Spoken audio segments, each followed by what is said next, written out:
আসসালামু আলাইকুম। আজকে আমি আপনাদেরকে দেখাবো ফ্রুটস কাস্টার্ডের রেসিপি। আর এই মজাদার এবং রেসিপিটি বানিয়েছিলাম গ্রামে গিয়ে। তো গ্রামে গিয়ে এরকম ২ টা প্যাকেট আমি কিনে নিয়ে এসেছিলাম। এটা হচ্ছে এরকম ১০০ গ্রাম করে থাকে আর নিয়েছিলাম চিনি। তো ১ম এ এরকম একটা বক্সের মধ্যে আমি ২ টা কাস্টার্ডের প্যাকেটই ঢেলে দিয়েছি।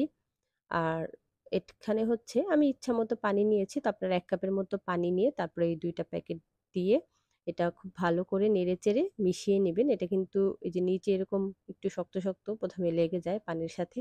তো ব্যাস আপনি একটু নাড়াচাড়া দিলেই এটা একদম গলে যাবে। তো এই দেখছেন নিচে কিছুই এখন আর লেগে নেই এবং এটা খুব সুন্দরভাবে পানিতে মিশে গিয়েছে। আর এখানে দুধটা জাল দিয়ে নিয়েছিলাম। আর এখানে ২.৫ লিটারের দুধ নিয়ে কিছুক্ষণ জাল দিয়েছি এবং তার মধ্যে দিয়ে দিয়েছি চিনি। চিনি এখানে আমি নিয়েছি যেহেতু ১ লিটার দুধে ২০০ গ্রাম দেই, তো ২.৫ লিটার দুধে এখানে ৫০০ গ্রামের মতো চিনি দিয়েছি। আপনারা যদি মিষ্টি কম পছন্দ করেন চিনি একটু কমিয়ে দিবেন। তারপরে কাস্টার্ডের মিশ্রণটা এরকম অল্প, অল্প করে ঢেলে দিয়েছি আর অনবরত নেড়ে নিয়েছি। আর তখন চুলার আঁচটা একদম কম ছিল। চুলার আঁচ একদম কম রেখে তারপরে এরকম করে কাস্টার্ড দিয়ে নিবেন। যদি চুলার আঁচ বেশি থাকে বা অনবরত নাড়তে না থাকেন তাহলে কিন্তু কাস্টার্ড এক জায়গাতে পড়ে দলা বেঁধে যাবে। কাস্টার্ডের মিশ্রণটা খুব সুন্দরভাবে হবে না। তো এরকম দেখে বুঝতে পারতেছেন যে কত অল্প অল্প করে ঢালছি আর এরকম খুব একদম নেড়েচেড়ে নিচ্ছি। আর দুধটা এখনো কেমন পাতলা পাতলা দেখাচ্ছে, কিন্তু এই কাস্টার্ডটা যখন একটু জাল দিব তখন সুন্দরভাবে দুধটা ঘন হয়ে যাবে। তো এই কালারটাও সুন্দর চেঞ্জ হয়ে যাচ্ছে এবং এটা যেহেতু গ্রামে গিয়ে বানিয়েছিলাম, দুধটা ছিল একদম খাঁটি দুধ, গরুর একদম খাঁটি দুধ। আর এটা কি সুন্দর হয়েছিল দেখতে। আমি ঢাকা বানালে কেন জানি না এত সুন্দর হয় না, মানে এটার মিশ্রণটা এত স্মুথ হয়েছিল, দেখতেও খুব ভাল লাগছিল আর খেতেও অনেক মজা হয়েছিল। তো ঢালা শেষে তারপরে একটু চুলার আঁচটা বাড়িয়ে দিয়েছি, তবে খুব বেশি বাড়িয়ে দিইনি, মাঝারি আঁচে। তারপরে এটা এরকম অনবরত নেড়ে চেড়েই এটা তারপরে নামিয়ে নিয়েছি। এটা কিন্তু বেশ সময় লাগে না। এটা দুধটা যখন গরম হয় তারপরে ফুটে উঠলেই তারপরে কমিয়ে এটা দিয়ে দিবেন এবং এটা ৫-৬ মিনিট জাস্ট এরকম করে নেড়ে চেড়ে মাঝারি আঁচে জাল দিলেই এটা হয়ে যায়। এবং এটা নামিয়ে নিয়ে রেখেছি, ঠান্ডা হওয়ার পরে এটা আরো কিছুটা ঘন হবে। আপনি চুলা থেকে যেমনটা ঘনত্ব নামাবেন ঠান্ডা হওয়ার পরে এটা আরো ঘন হবে। তাহলে দেখতেই পাচ্ছেন যে এটা কেমন ঘন হয়েছে। আর এর থেকে যদি পাতলা আপনারা বানান, মানে দুধের পরিমাণটা যদি কম দেন, সেক্ষেত্রে কিন্তু আপনার এই কাস্টার্ড যখন আপনি ফ্রিজে রেখে দিবেন পানি বের হয়ে যাবে, মানে একদম পানি পানি হয়ে যাবে। তাই মিশ্রণটা এরকম ঘনত্বটা এরকম রাখবেন। আমি যে পরিমাণটা বলেছি যে ১ লিটার দুধে ২০০ গ্রাম চিনি দিবেন এবং ৮০ গ্রাম কাস্টার্ড পাউডার দিবেন।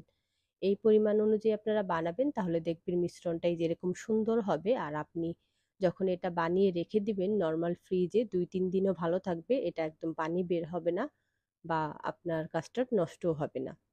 তবে হ্যাঁ, আপনি যদি ফ্রুটস মিক্সড করে তারপরে ফ্রিজে রেখে দেন সেক্ষেত্রে কিন্তু এটা নষ্ট হয়ে যাওয়ার সম্ভাবনা থাকে। মানে ফল তো অত বেশি কেটে রাখলে ভালো থাকে না। কিন্তু আপনি এরকম ফলটা পরে মিশিয়ে রাখবেন বা এরকম করে বানিয়ে রেখে দিলেন, যখন খাবেন তখন আপনি ফল মিশিয়ে খেলেন তখন এটা ২-৩ দিন ভালো থাকবে। আর এমনি যদি আপনি ফ্রুটস সহ রেখে দেন, মানে কাস্টার্ডের মধ্যে ফল সহ রেখে দেন তাহলে আপনার ১ দিন ভালো থাকে।